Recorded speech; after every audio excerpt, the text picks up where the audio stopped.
내래. 지금 게임 하자고? 나 씻고 해야 되는데. 알았다. 지금 바로 들어갈게. 야, 씨, 세수하면서 게임 해야겠나, 이거?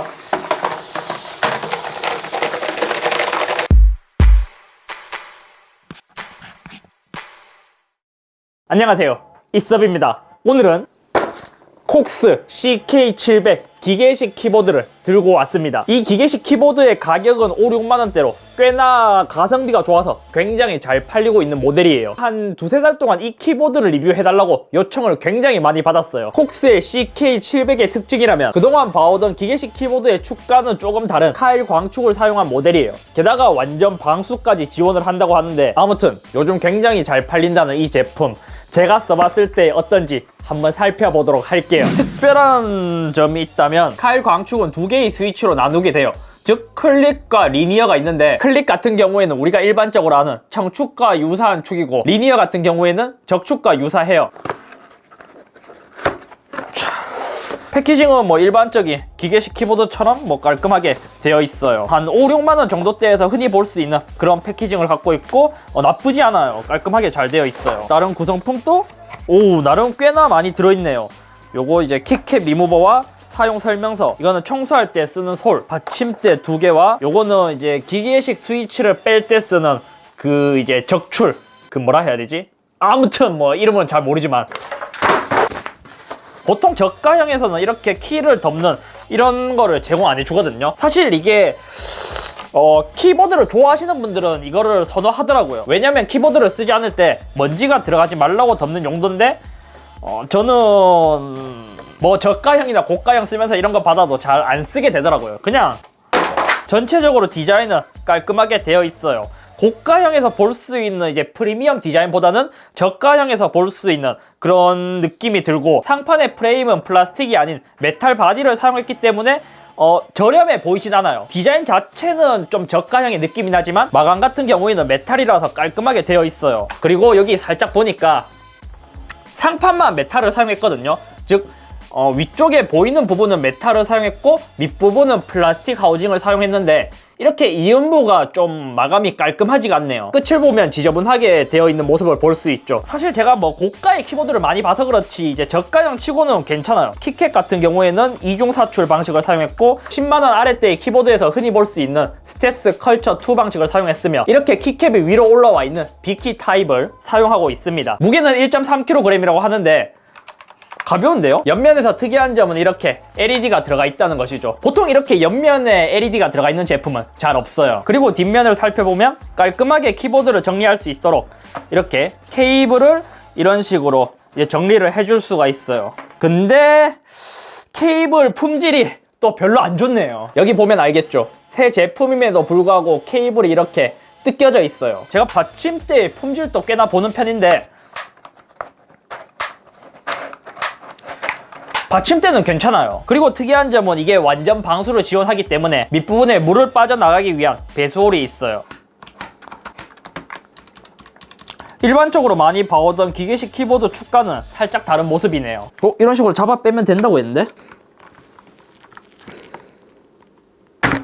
이 축을 빼는 모습을 보여드리고 싶은데 축을 못 빼서 그게 아쉽네요. 아무튼 일반 기계식 스위치에 비해서 광축의 특징이라면, 스위치 밑면을 보면 이렇게 적외선 센서가 마주보고 있어요. 여기 두 개 이제 적외선을 쏘면서 적외선 신호가 이렇게 계속 흘러가는데 그 신호를 끄냐 안 끄냐, 이걸로 키 입력을 감지하는 것이죠. 그리고 이 제품이 완전 방수를 지원한다고 해요. 완전 방수라고 하면 사실 저는 아직까지는 약간 어느 정도의 이제 말장난이 있지 않을까 싶어요. 물론 콕스 CK700이 다른 기계식 키보드에서 갖지 못하는 완전 방수, 그런 기능을 갖고 있다는 점은 되게 좋아요. 진짜 물을 쏟거나 뭐 액체를 쏟거나 해도 뭐 쉽게 물로 씻어내면 되니까요. 근데 보통의 전자기기 업체에서는 완전 방수라는 말을 잘 안 써요. 영어로 표현을 하자면 워터프루프라는 말을 쓰는데 보통 전자기기 업체들을 보면 뭐 IP68 등급 이렇게 써져 있단 말이에요. 이게 완전 방수를 뜻하진 않아요. 왜냐면 완전 방수라는 말은 진짜 물에서도 계속 견딜 수 있는 그런 거를 의미하는데 전자기기 업체에서는 IP68 등급의 방수 방지를 지원한다고 해도 워터프루프라는 말을 쓰지 않고 워터 레지스턴트라는 말을 써요. 즉 물에 대해서 저항성이 있다 이런 식으로 표현을 하는데 이 제품은 IP68 등급도 지원하고 워터프루프도 되고 완전 방수라는 말도 쓰더라고요. 자, 이번에는 가장 중요한 타건을 해볼게요.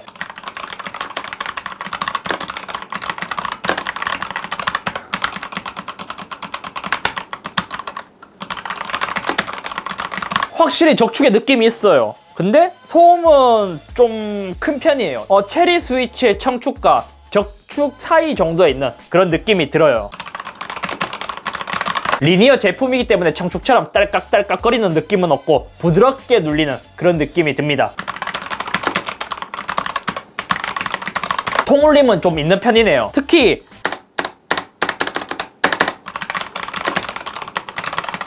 약간 스페이스바는 좀 느낌이 약간 이질적인데? 이거는 다른 축인가? 똑같은 카일 강축인데 스페이스바의 느낌이 조금 일반적인 키에 비해서 조금 다르네요. 전체적으로 보면 키에 누르는 느낌은 되게 부드럽고 좋거든요. 생각을 해보면 이 정도 가격대에서 괜찮은 그런 품질을 보여주는데 스페이스바는 좀 별로네요. 지금 제가 메인으로 쓰고 있는 키보드 이 B프렌드의 MK6A라는 모델입니다. 체리 스위치에 무소음 적축을 사용한 모델이죠. 이것과 한번 비교해 볼게요. 이것도 그냥 적축이었으면 더 비교가 좋았을 텐데 이렇게 보니까 이거 너무 조용한데?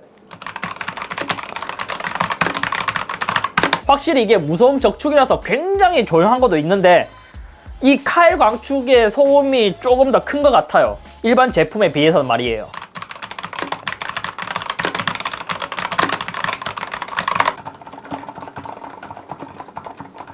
그리고 이제 비슷한 가격대를 갖고 있는 샤오미 TTC 적축입니다.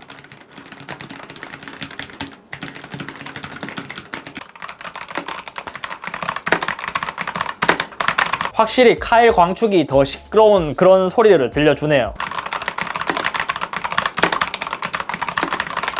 이제 마지막으로 LED에 대해 살펴볼게요.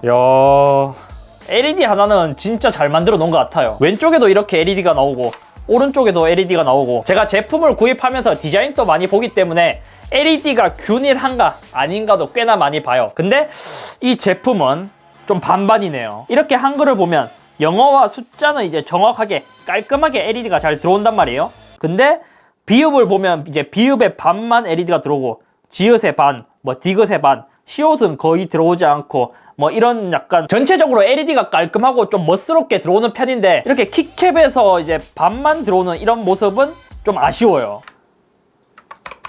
이렇게 LED 모드를 조절할 수 있는 이렇게 LED가 치면은 꺼지는 이런 것도 갖고 있고 이런 식으로 하나씩 퍼지는 LED의 색상은 노란색밖에 표현을 못하는 것 같아요. 다만 측면에 있는 LED는 색상을 계속 바꿀 수가 있어요. 건배.